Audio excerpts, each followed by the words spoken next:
अस्सलाम वालेकुम my dear students. आज मैं लेके आया हूँ आप लोगों के लिए lecture number 3 and that is Hooke's law. जिस किसी बच्चे को भी आज तक हुक्स लॉ बहुत डिफ़िकल्ट लग रहा होगा, समझ में नहीं आया होगा, मैं उम्मीद करता हूँ कि ये लेक्चर पढ़ने के बाद आपको ये बाएं हाथ का खेल दिखना चाहिए। तो स्टार्ट करते हैं अपना लेक्चर हुक्स लॉ।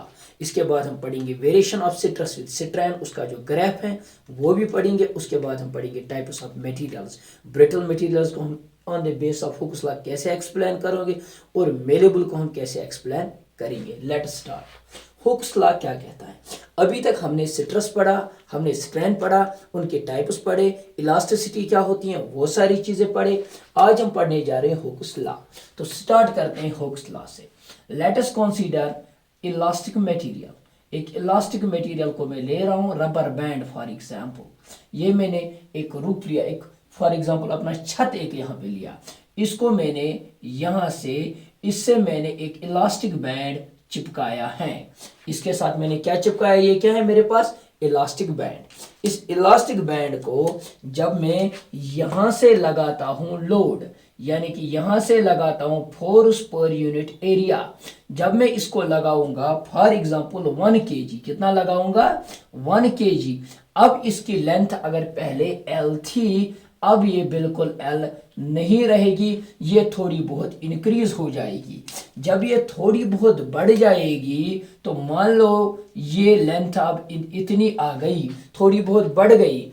इसके बाद मैंने इसको लोड थोड़ा और इंक्रीज किया। जब मैंने और इंक्रीज किया, मैंने अब 1 kg नहीं, मैंने अब 2 kg लगाए। जब मैंने 2 kg वेट इस पे लगाया तो मैं क्या देख रहा हूं? इसकी लेंथ अब और बढ़ गई, इसकी लेंथ और बढ़ गई। अब अगर मैं इसको और वेट इंक्रीज करूंगा, डेफिनेटली इसकी लेंथ और बढ़ जाएगी ना, डेफिनेटली बढ़ जाएगी। तो यही है हमारा हुक्स लॉ। हुक्स लॉ कहता है जितना आप सिट्रस इसको बढ़ाओगे, जितना आप इसको force applied per unit area, ये हम ऑलरेडी पढ़ चुके हैं, जिसका नाम हम देते हैं सिट्रस, जितना हम इसको सिट्रस, जितना हम इस पे बढ़ाएंगे उतना इसकी लेंथ भी ज्यादा बढ़ जाएगी, उतना इसमें सिट्रेन ज्यादा आएगा। और यही चीज क्या है? यही चीज हुक्स लॉ है। तो हुक्स लॉ का स्टेटमेंट पहले हम लिखेंगे, तो यहां पे मैं लिखूंगा according to Hooke's law.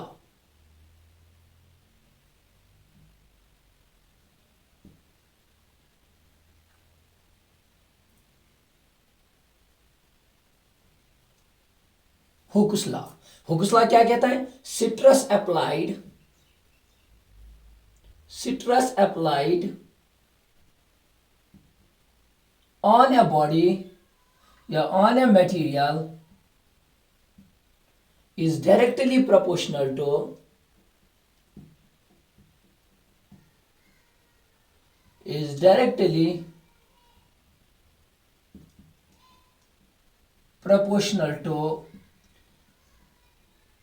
the strain developed in it. The strain developed in a body। लेकिन इसकी एक कंडीशन है, ये सिर्फ एप्लीकेबल होता है अप टू द इलास्टिकल लिमिट। यहां पे मैं लिखूंगा ओनली, यहां पे नीचे लिखूंगा बेटा, it is only applicable up to the elastic limit. ये इलास्टिक लिमिट क्या होती है ये मैं आपको अभी समझाऊंगा। लेकिन जैसे कि ओम्स लॉ है, V is directly proportional to I, लेकिन एरिया ऑफ क्रॉस सेक्शन को कांस्टेंट रखना पड़ता है, लेंथ को कांस्टेंट रखना पड़ता है। वैसे ही यहाँ पे stress is directly proportional to strain. जितना सिट्रस हम बढ़ाएंगे उतनी लेंथ बढ़ जाएगी, लेकिन एक लिमिट तक। उस लिमिट के बाद ये चीज एप्लीकेबल नहीं होगी। उस लिमिट को हम बोलते हैं इलास्टिक लिमिट। क्या बोलते हैं? Elastic limit. तो मैथमेटिकली हम कैसे लिखेंगे इसको? हम मैथमेटिकली इसको लिखेंगे बेटा, सिट्रस, अच्छे से देखना, stress is directly proportional to strain, है ना? Very good.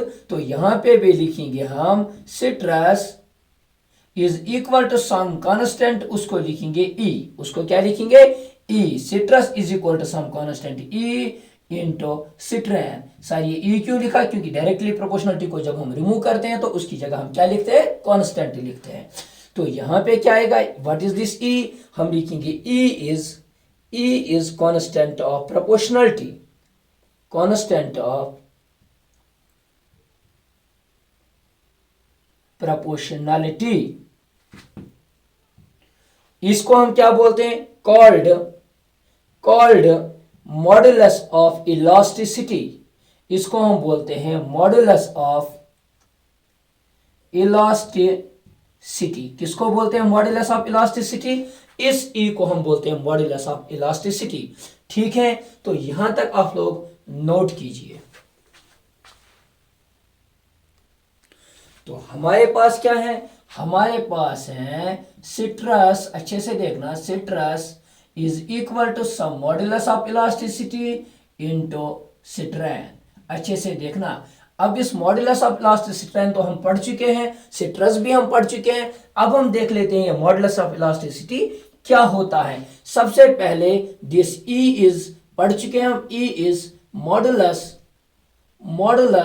ऑफ इलास्टिसिटी, पढ़ चुके हैं इलास्टिसिटी। और ये मॉडुलस ऑफ इलास्टिसिटी क्या है बेटा, दिस ई इज कांस्टेंट। हाँ, सबसे पहले ये याद होना चाहिए, this E is constant of proportionality, और इसी कांस्टेंट ऑफ प्रोपोर्शनलिटी को हम बोलते हैं modulus of elasticity.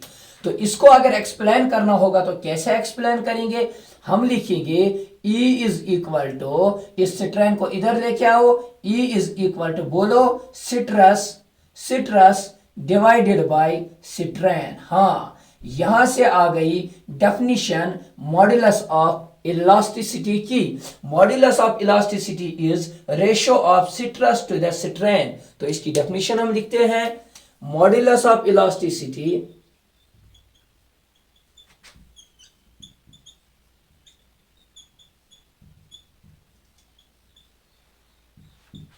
may be defined as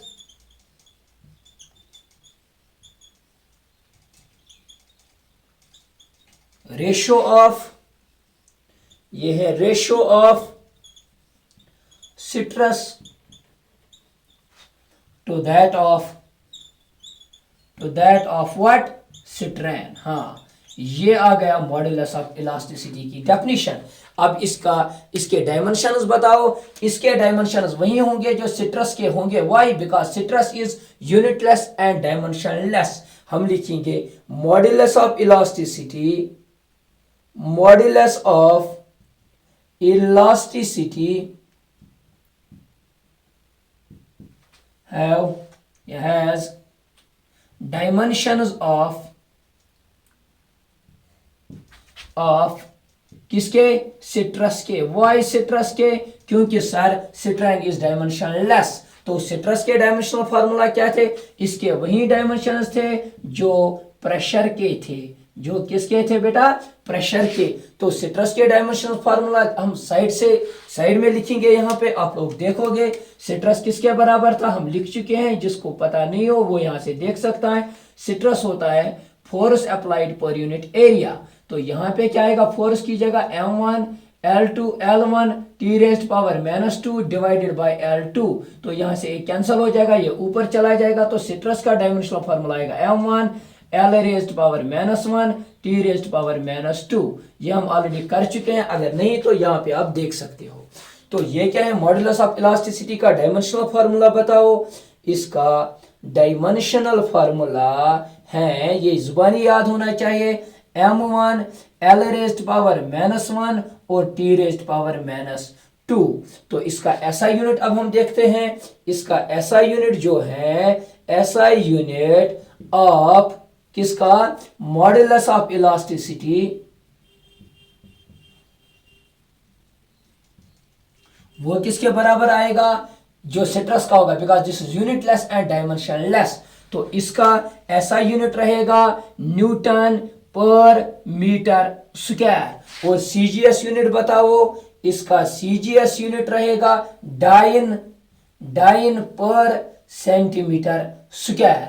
तो यहां तक आप सारी की सारी चीजें नोट कीजिए। यहां तक हमने पढ़ा मॉडुलस ऑफ इलास्टिसिटी क्या होता है। अब मॉडुलस ऑफ इलास्टिसिटी में हम कुछ चीजें बहुत ही ज्यादा इंटरेस्टिंग देखेंगे। जब हम यंगस मॉडुलस पढ़ेंगे, बल्कस मॉडुलस पढ़ेंगे, मॉडुलस ऑफ रिजिडिटी पढ़ेंगे, वहां पे उनके हम अलग अलग देखेंगे।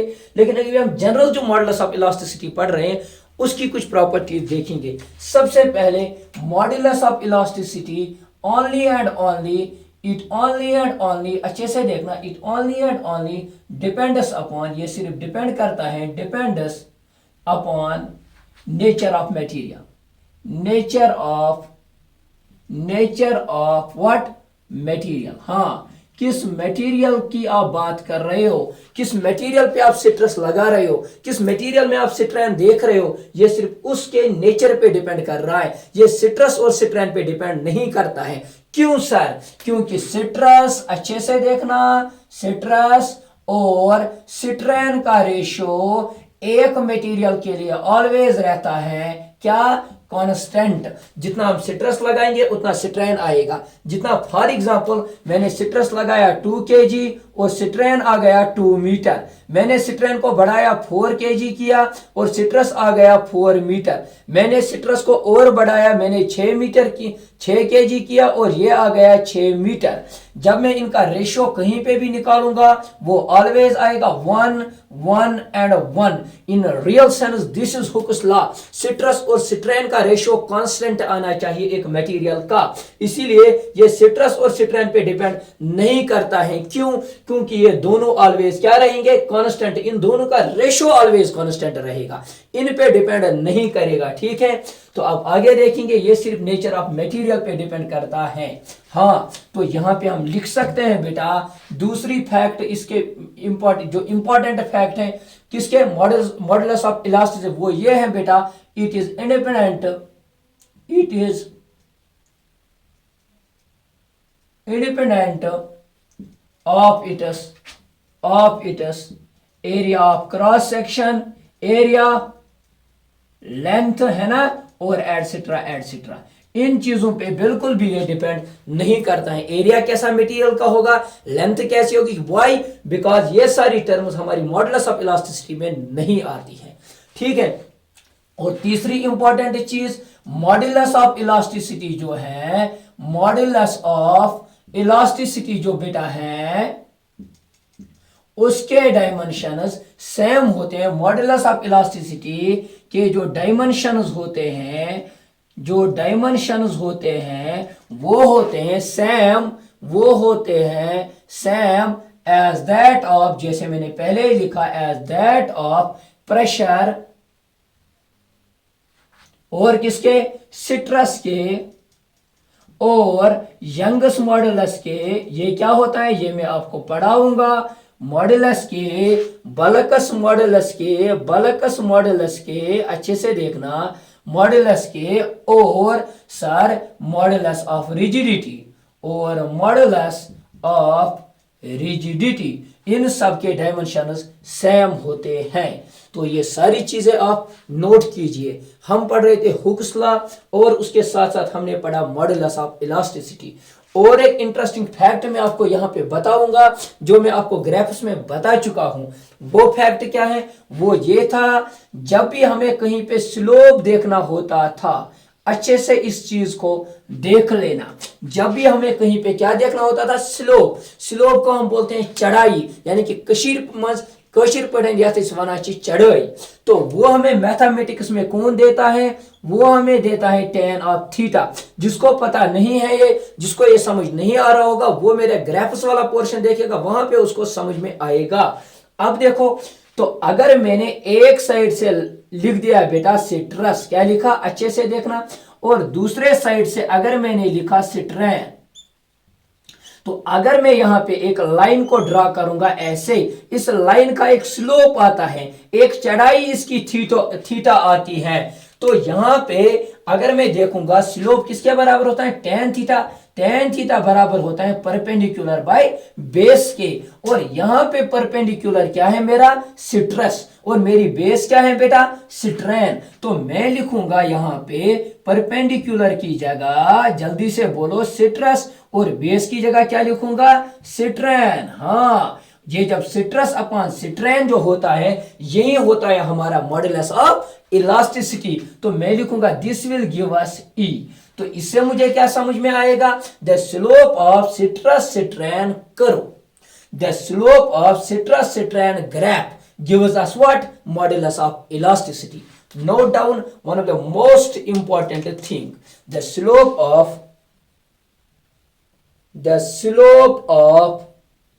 सिट्रस, अच्छे से देखना, सिट्रस सिट्रेन कर्व या the slope of stress strain graph gives us modulus of elasticity। ठीक है, यहां पे लिख सकते हैं जितना स्लोप ज्यादा रहेगा उतना सिट्रस का वैल्यू ज्यादा रहेगा, जितना परपेंडिकुलर ज्यादा उतना सिट्रस का वैल्यू ज्यादा, तो उतना मॉडुलस ऑफ इलास्टिसिटी ज्यादा आएगा, because E is directly proportional to stress. तो यहां पे लिखेंगे more is slope, most important, more will be it is modulus of elasticity,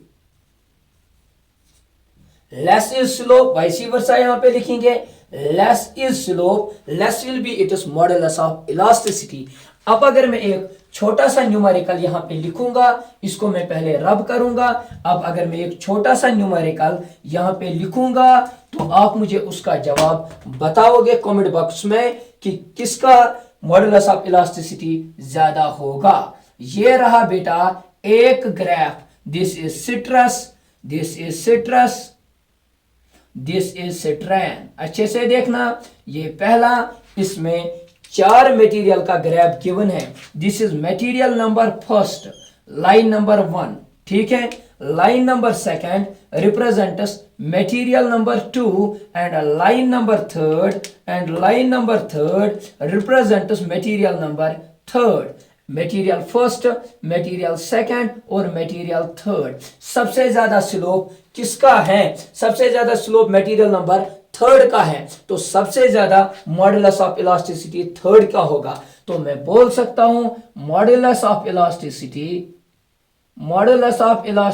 E for M3 is greater than E for M2 is greater than E for M1। ठीक है ना बेटा, तो ये यहां पे मॉडुलस ऑफ इलास्टिसिटी ऐसे हम फाइंड करते हैं। अब हम देखेंगे कुछ मटेरियल्स का मॉडुलस ऑफ इलास्टिसिटी क्या होता है। कोशिश करना उन चीजों को जुबानी याद रखने की, अगर नहीं रख सकते हो तो उनको नोट हम करेंगे। तो आज के लेक्चर में इतना ही, और नेक्स्ट लेक्चर में मैं लेके आऊंगा बेटा stress strain curve, variation of stress strain curve. वो बहुत ही ज्यादा इंपॉर्टेंट है। मटेरियल को कैसे हम देखेंगे, ब्रिटल कौन सा है ये। मैंने यहाँ पे आपको modulus of elasticity different material के नहीं लिखवाए, क्यों, क्योंकि हम यंगस मॉडुलस में उनको अलग से लिखेंगे और बल्कस मॉडुलस में अलग से लिखेंगे और बाकी टाइप्स में अलग से लिखेंगे। नेक्स्ट लेक्चर के लिए आप अच्छे से रहिए, खुश रहिए, और ये सारे पॉइंट्स आप नोट कीजिए। इंशाअल्लाह हम सारे चैप्टर्स धीरे धीरे करके इनको कवर करेंगे। Till then good bye.